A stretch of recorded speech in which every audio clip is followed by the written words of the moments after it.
কিনলেন ভাই? 700 টাকা কেজি। এলাকার জামাই নাকি আপনি? না এই এলাকার না, আমি পার্শ্ববর্তী এলাকার জামাই। 500 তেল এটা কি মাছ কি শ্বশুর বাড়ি নিয়ে যাবেন নাকি? না আসলে নিজের বাড়ি নিয়ে নিজের যাবো। জন্য? হ্যাঁ। মাছ কত কিরকম দেখছেন বাজারে আসলে দাম অনেকে বলছে বেশি।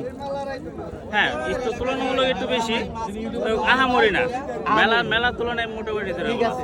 কত পড়ছে এই এত মাছটার বড় কত দাম মাছটা পড়ছে? কিনলেন কত? এটা হচ্ছে গিয়া কত 4000 7000 টাকা হইছে। হ্যাঁ 7000 দুইটা 7000 দুইটা টাকা 7000 মানে এরকম দুইটা মাছ এটা নিছে এটা করছে কত 4.5 এটা 4.5 4,500। হ্যাঁ। এই মাছটার ওজন কতটুকু আছে? এটা 7 কেজি 300 গ্রাম। 7 কেজি 300 গ্রাম। এই মাছটার নাম কি? এর মাছটার নাম কি? এটা বাইং মাছ বলে, সামুদ্রিক বাই। সামুদ্রিক বাই। সামুদ্রিক বাইং। আচ্ছা, বাই কোথা থেকে আসছিলেন? শ্রীপুর থেকে। শ্রীপুর থেকে আসছেন। এই জামাই মেলা কত বছর ধরে হয় জানেন? যতটা শুনছি 250 বছর ঐতিহ্য এটা। 250 বছর ঐতিহ্য। আমার ফার্স্ট টাইম। ফার্স্ট টাইম আসলেন। মাছ কিনে কেমন লাগছে? ইনশাআল্লাহ ভালো লাগছে। ভালো লাগতেছে? ঠিক আছে ভাই, ধন্যবাদ।